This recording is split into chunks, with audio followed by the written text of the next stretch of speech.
Greetings and welcome back to room 303 in our Talks with Walt, as we are calling our readings through the deathbed edition of Walt Whitman's Leaves of Grass. We turn now to Night on the Prairies, poem number 14 of the 18 of Whispers of Heavenly Death. And once again we'll be reminded of Whitman's fascination with the idea of time and space. You'll remember in passage 46 of Song of Myself, I know I have the best of time and space, it was never measured and never will be measured.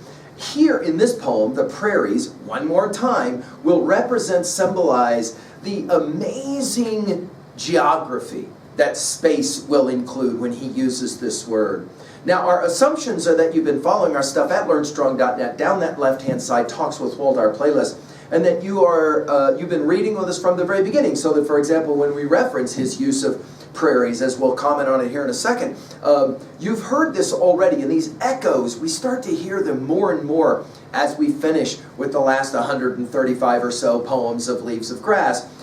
We gave a set of introductory comments to Whispers of Heavenly Death, this cluster. I'm hopeful that you're familiar with that. And then that amazing little poem that we just finished with, Shortly to Die. Now, our Nortons, as we've been referencing it all along, will tell us that this poem first appeared as number 15 of the cluster Leaves of Grass in Leaves of Grass 1860. It was reprinted with Whitman's revisions as number 3 of a Leaves of Grass group in Leaves of Grass 1867, and with present title in the supplement Passage to India 1871 and 1876. And in Leaves of Grass 1881 is one of the Whispers cluster. The poet had not yet visited the prairie country when he composed his poem, nor when he added the immigrant camp passage of lines 2 and 3 in 1867. An interesting literary influence upon the thought of this poem was Joseph Blanco White's sonnet Night, of which Dr. Burke found Whitman's clipping. White, 1775 to 1841, was an English Unitarian clergyman admired by Coleridge. Now, when he talks about prairies, Whitman, many scholars will argue, is going to be referencing primarily Missouri, Illinois, Iowa, Kansas, and Nebraska. And as Norton's just said, Whitman never visited these prairies until, of course, one trip that he took out to Denver in 1879.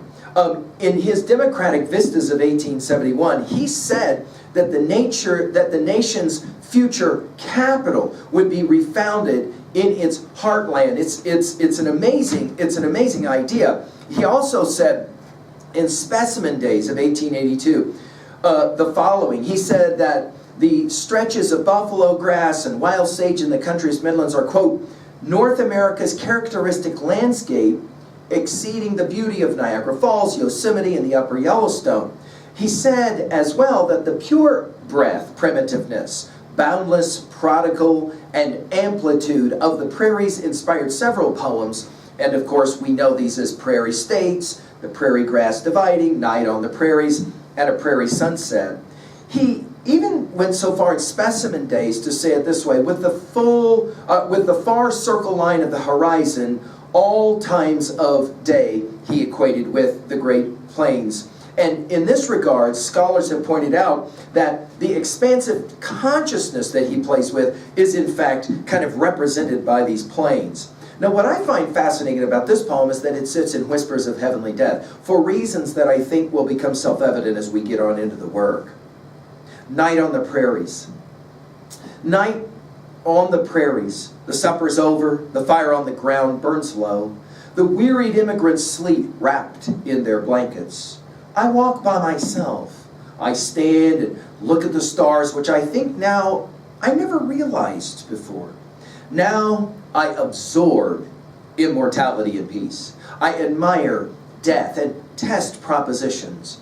How plenteous, how spiritual, how resume. The same old man and soul, the same old aspirations, and the same content. I was thinking the day most splendid till I saw what the not day exhibited. I was thinking this globe enough till there sprang out so noiseless around me myriads of other globes. Now, while the great thoughts of space and eternity fill me, I will measure myself by them. And now, touched with the lives of other globes arrived as far along as those of the earth, or waiting to arrive, or passed on farther than those of the earth, I henceforth no more ignore them than I ignore my own life, or the lives of the earth arrived as far as mine, or waiting to arrive. Oh, I see now that life cannot exhibit all to me as the day cannot. I see that I am to wait for what will be exhibited by death. Now, obviously that last line will bring to fruition why this poem is included in Whispers of Heavenly Death. Notice, though, we begin on with Night on the Prairies. Notice it's not prairie, it's prairies. It is plural. The supper is over, so he's setting the stage. The supper is over, the fire on the ground burns low. We saw this, of course, several times, this image in drum taps, didn't we? The wearied immigrants. The only use of this word in All Leaves of Grass is right here. Sleep. Think of sleepers and the power of that poem. Wrapped in their blankets. Think about what I said to you guys about how Whitman is constantly using this notion of wrapping, holding, grabbing hold of, and all of that. Wrapped in their blankets. But now, apart from the immigrants, I walk by myself. Now, we've seen this in when I heard The Learned Astronomer, immediately comes to mind. Notice the dash. I stand and look, obviously a phraseology and a construction we know, at the stars, which I think now I never realized before. I think this is one of Whitman's greatest gifts to us, is that he reminds us what any number of great poets have said. We think, for example, of Percy Bysshe Shelley's Defense of Poetry. What is it that makes great poets? They allow us to see again the things that we have always seen, but for some reason we've missed. We comment on this to a Skylark, that when you read that poem and analyze that poem, we do this at learnstrong.net already, that you'll never hear the song of a bird the same way. Notice he says, I never realized the stars. Now, it is true that once you get out away from the large cities, especially out into the wilderness or the prairies, and you look up in the nighttime sky, you are blown away by the just magnitude of the number of stars. He says it now.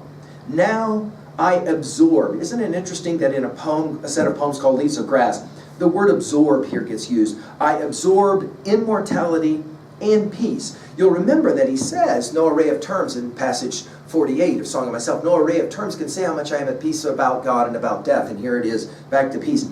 I admire death and test propositions. Now this word test to me is a central word in all of Leaves of Grass. I think this is what Whitman constantly is challenging us to do in our fallibilist epistemological position. In other words, we don't want to be absolutists, I'm right and you're wrong, about what we can know. Nor do we want to argue that there is no knowledge or no truth. That's silliness, because obviously we're positing a knowledge or a truth. But to argue that I think I'm right but I could be wrong is that test here. Notice, test propositions. In other words, to test everything. You'll remember it, creeds and schools and abeyance. You'll remember from Song of Myself, passage 1. And then notice the repetitions, all the trinities here, right? Do you see it? How plenteous, how spiritual, how resume. Now, Norton's will give us a bit of an ironic observation here that this word resume is actually the French, correctly it's resume with the two inflections, right? Summed up meaning. Whitman's linguistic borrowings, now to hear Norton's. Whitman's linguistic borrowings are sometimes effective. For example, Santa Spirita in chanting the square deific, as we've already seen. Others, as in the present instance, Norton says, leave something to be desired, perhaps an English equivalent, he says. And then notice the idea, the same old man and soul, the same old aspirations, and the same content. It is sometime after drum taps that Whitman begins to reference himself as an old man. When he began his work, Song of Myself 1, he comments that he is 30 and that he is in good health, and he's ostensibly young. But now notice it's, I'm old. Looking at the stars can make one's feel old in some bizarre ways. And then he says it twice. I was thinking the day most splendid, till I saw what the not day exhibited. This use of not day, it's fascinating, this phraseology that ends up here in Leaves of Grass.